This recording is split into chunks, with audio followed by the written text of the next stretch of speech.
you pitched us why. You've given us some thoughts about why it's important to protect your game and the benefits that it tends to give you. But I wanted to open up with the most important question.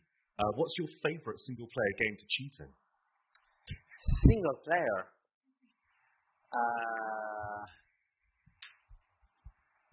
I don't know. That's an interesting one. I would say, that's going to sound very shameless at this point, or shameful, I'm not sure, but I'm just catching up on GTA 5 at the moment. Yeah. About 10 years after everybody, or more. It's still in the best-selling list. So. It is pretty awesome. So that seems like one where you would want to be able to cheat sometimes. Well, in your presentation earlier, you highlighted a lot of kind of very large-scale mainstream games that have suffered from kind of cheating and a lack of anti-piracy, such as Diablo Immortal, Battlefield. So why do you think that indie developers are a little more relaxed when it comes to cheating? It's not so. I think what happens is that the basic thinking is that for indie developers, and obviously I'm not one, so I would welcome some input too. But is that any use in publicity is a good publicity in practice, right? So I think there is a school of thought to say, well, it doesn't matter if my game is pirated, because then there's more players in the game. Of course, the problem with that is, like, if you think, especially in games that are multiplayer, then as an indie, you're basically covering the cost without getting the benefit from a potential revenue perspective, which creates a problem longer term. Yeah. What's the you mentioned that players tend to abandon games when a multiplayer is afflicted by cheating. What is the abandonment rate? So hard to tell, and that probably varies by game and by amount of cheating that's occurring in practice. What we could at least find out was almost 80% of people that stop noticing cheating in a game decide it's time to move on, and that means almost everybody. So if you can't find basically an environment that you consider is fair, then you move on. Is this a platform agnostic stat? Is it as likely to happen in mobile to, say, PC and console? Yeah. It was certainly not specific to PC in terms of survey. Yeah. Well, we've spoken a bit about what happens with the player base, and obviously that's going to impact revenue, but how much income and revenue is at stake when things like cheating and piracy are en masse? Well, there's many ways to look at it, and if you look at the most drastic version, right, it's the gaming industry is, I don't know, it's about maybe $70 billion as an industry. So if you could go as extreme as saying about 80% is at risk as a consequence of basically things like cheating, because if people don't stay in the game, then it's ultimately ruining that revenue. But it's always hard to quantify. What we have seen is that for paid games, for example, if you actually deploy technologies to protect your game, then it doesn't get cracked, for example, on day zero, which is of course a big thing, and then the revenue is typically 20-30% higher than when there is no protection. So there is an absolute top and bottom line impact to applying security. Yeah. We've spoken quite a bit about the impact on cheating and piracy, but can you tell me a bit more about how cybersecurity protection works? Sure. So the process of at least applying cybersecurity technologies in our case, right, and I can only talk, of course, about technology in this instance, is very, very, very simple, because all you need to do, and our philosophy is that all you need to do is to supply the game in a binary form, and if you think of a PC, then it's going to be the executable, the final build, or in the case of, say, Android, it's going to be the APK. You submit that to us. We will apply the technology for you, and then once it's ready, we basically provide you the protected version of your game, and we'll provide tooling so that every new build going forward, the security can be applied automatically. So from a developer perspective, what's good is you actually leave it to the experts. You don't need expertise, and it's all automated. So it's quite neat from that perspective. Yeah. How much did the introduction of digital rights management influence the development of cyber protection?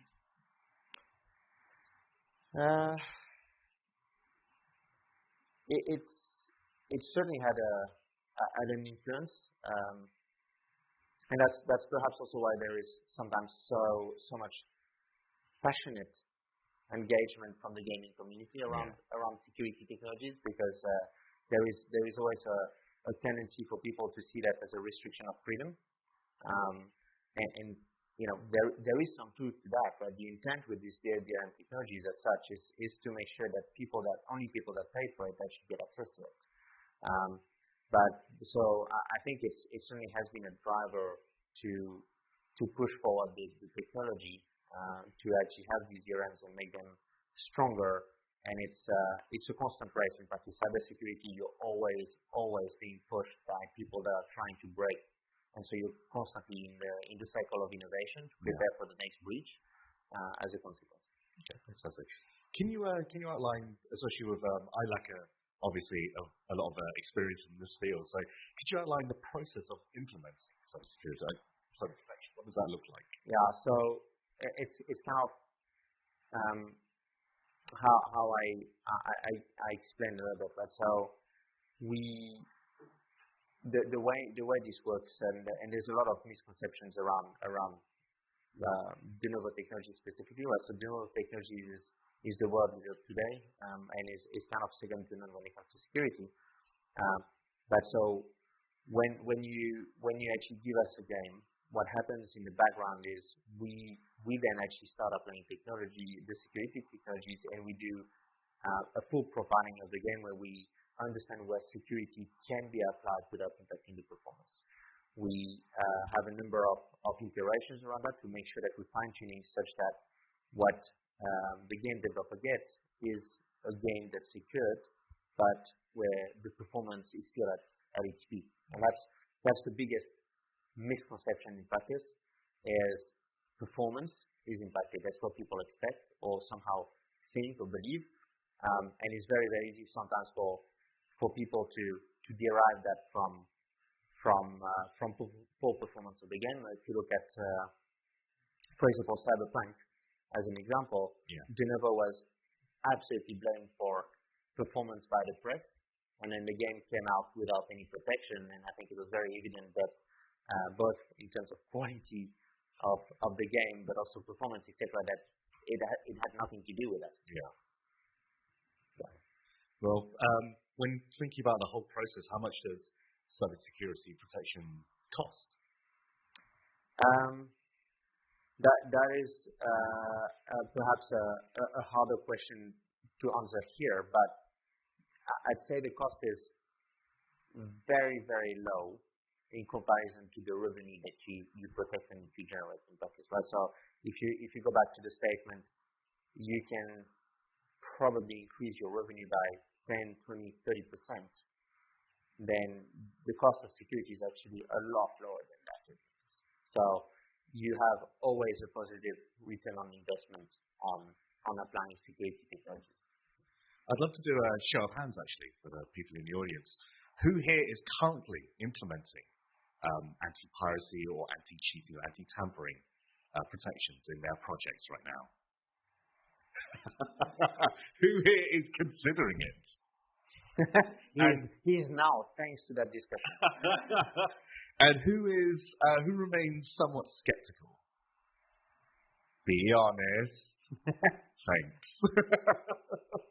Okay.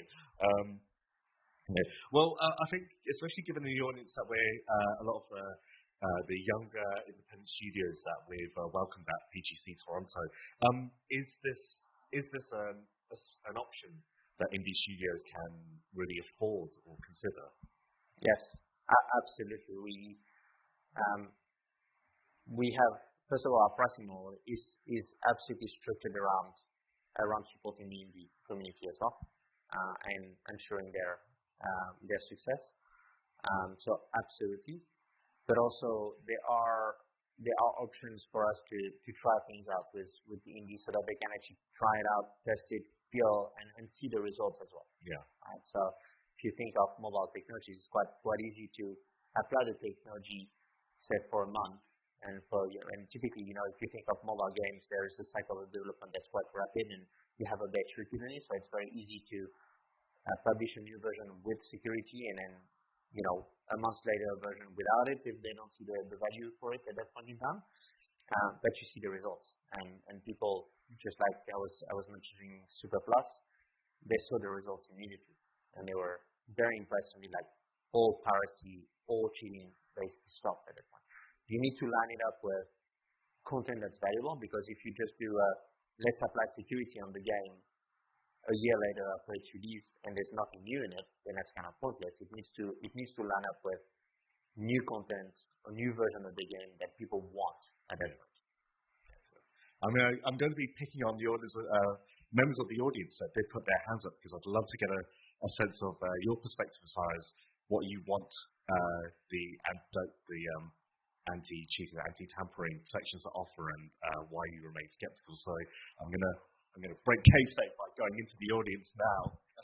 The gentleman in you're both wearing dark shirts. But, would you like to start with discussing your project and why you think that will be supported by anti-cheating software? Of course.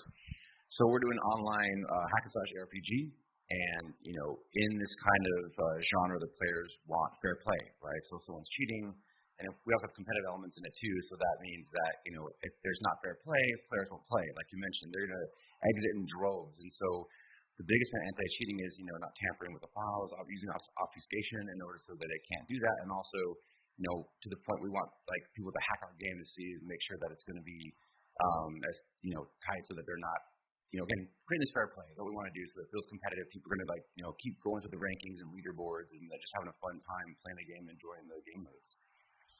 So really in favor of it. Really. So is that currently in practice now, or are you looking at providers or solutions? We're looking at providers and solutions. So there's actually not very many companies we found, but we're currently looking for them because we know how important it is, and we want to make sure we include that in our production, so that as we're going through that, it's not like a last minute thing. It's going to be not very well executed. So we're actively looking and talking with services right now. Fantastic. And man, our resident skeptic, please, tell us who you are and what your project is. My name is Usman, and we're building a VR game, so I don't know how this would apply to it. I think that's a fine question. How would this apply to a VR experience? Well, it's piracy on say, for example, Oculus is also something that exists. There is presently, I think the attack vector is a little bit different, because there is not as many VR headsets out there. So the community of people that will pirate is a lot less than on PC. Everybody has a PC, or on mobile, everybody has a mobile. But I think that time is certainly coming, and the risk is there. But of course, the impact is not as broad, because there is not as broad of a community of players today. But as it expands, it's going to become bigger and bigger, just like on other platforms in practice. Has that satisfied your curiosity, or do you have anything else that you'd like to add? I'm walking around a lot. Have there been issues in the past few years? Yeah. With VR? Yes, there has been, and we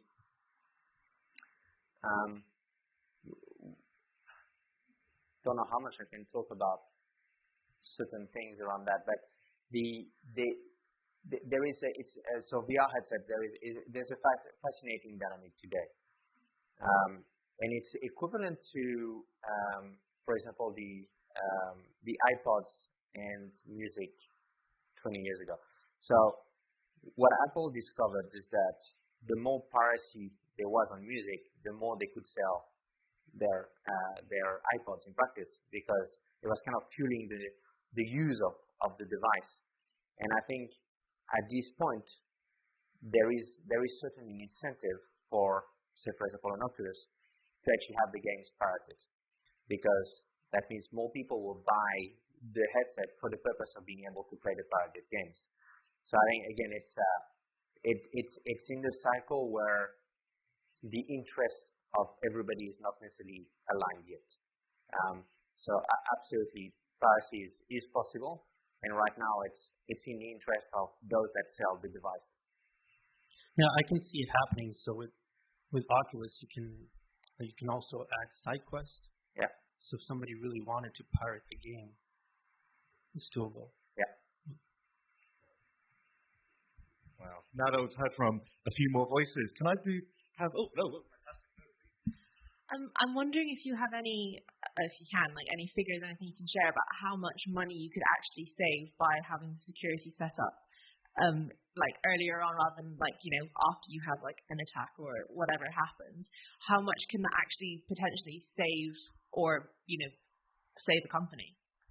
Yeah. Look, it's based on scale. Most of the AAAs today, for example, use our technologies. So the most valuable premium games, those that are most widely purchased, are typically protected by de novo, and that's because there is simply no good alternative to us in practice. It's really hard game. The hacking community is very strong and very active, and so the alternative to us would typically get to the point where the game is cracked on day 0, day 1. So it gets released on first on Steam, and the next day it's already all over peer-to-peer networks for free.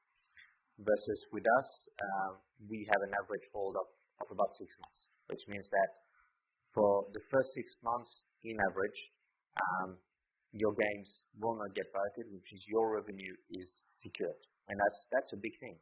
And so how that translates to revenue depends drastically on the game in practice and how successful it is and things like that. But what we've seen from some of our customers, in the AAAs, is that they can easily quantify, say 20-30% additional revenue by having the security versus not. So, how much money is it? Well, it depends on the game, but it's a lot of money very, very quickly. Is there a sense of complacency when it comes to anti-piracy? I mean, I know in the television industries, like when Game of Thrones was the most pirated TV show, that was a statistic that HBO would produce press releases around, because it still generated noise for the show and for them. Yeah. Is there a sense of a similar, if not complacency, then appreciation, dare I say, in the games industry? Yeah, I'm sure there is, but that's where it comes down to come back to the discussion of it depends on the kind of games. If it's a single player game, then it's just revenue lost. It's still revenue lost, but it's just that. But then if you go into online games, then suddenly you still have the publisher that's bearing the cost of people playing without actually getting any money in return, whether that's the subscription or the game not being paid for, or whether there's a version that's been attacked such that it's the ads are not displayed, or whatever that might be. So it's always a funny discussion, and I don't know how to resolve it. It's clear that publicity is good, but you need to consider then, obviously good revenue better. You think so, right? From a business perspective, it seems that that's priority number 1, and publicity is probably priority number 2. Yeah. I saw your hand go up, so I'll pass you the mic. So let's say a developer is using your services and it still gets pirated. then what happens? So it's gonna depend on a little bit on the game and the kind of services. For example, if it's anti-cheat technologies, then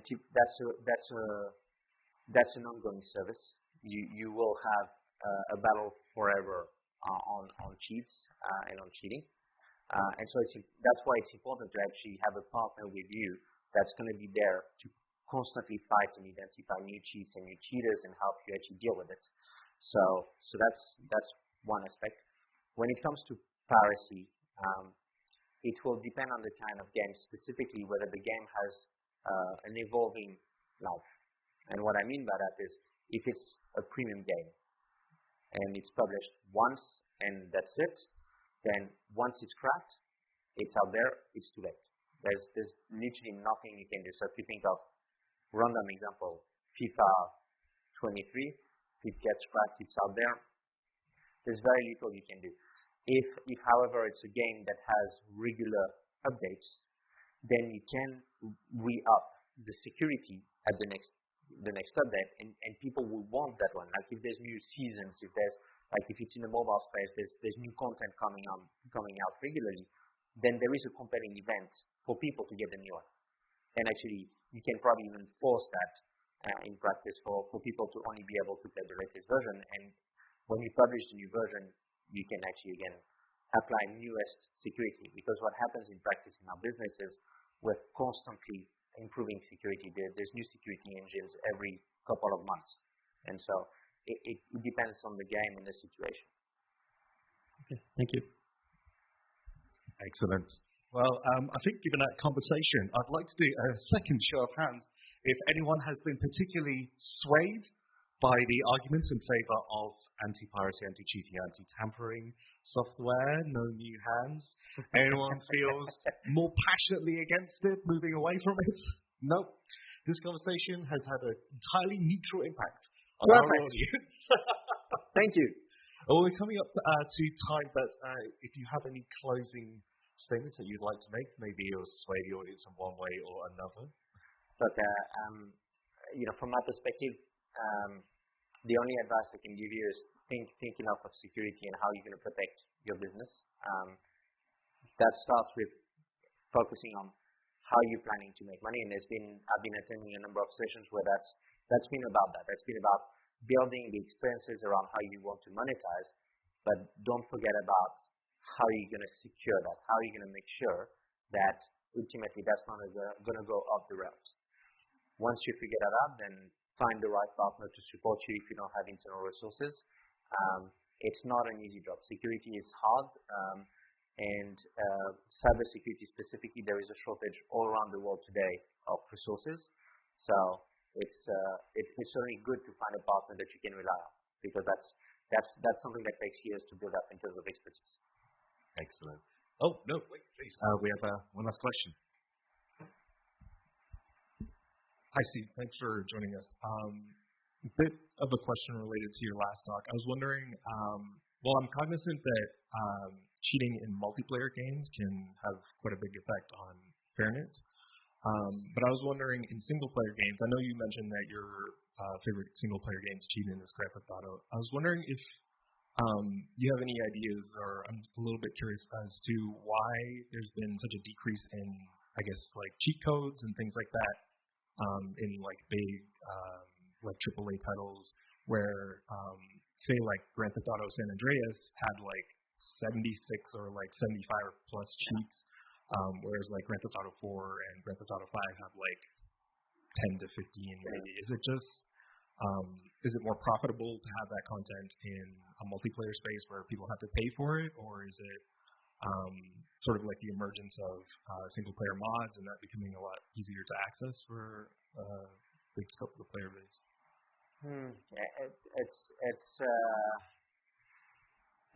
There's certainly our customers tend to recognize that cheating in a single-player environment is okay and is acceptable, because ultimately you're playing with yourself, and if you decide that a level is too hard or that you want to somehow buy your way through the game by unlimiting the amount of coins you have or whatever, it's absolutely okay, because that's your game, and ultimately every player is entitled to their own experience as long as they don't impact anybody else.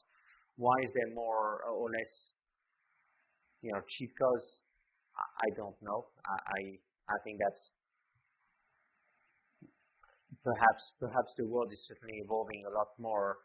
Well, there's a lot of trends ongoing, obviously, but you can see gradually the world is moving step by step towards free to play. It's moving towards multiplayer in practice. So I think there's perhaps less attention given to that as a consequence. And if you look at Call of Duty, for example, which used to be a premium game, in practice, Activision is making 3 or 4 times more money by having shifted to free to play, for example.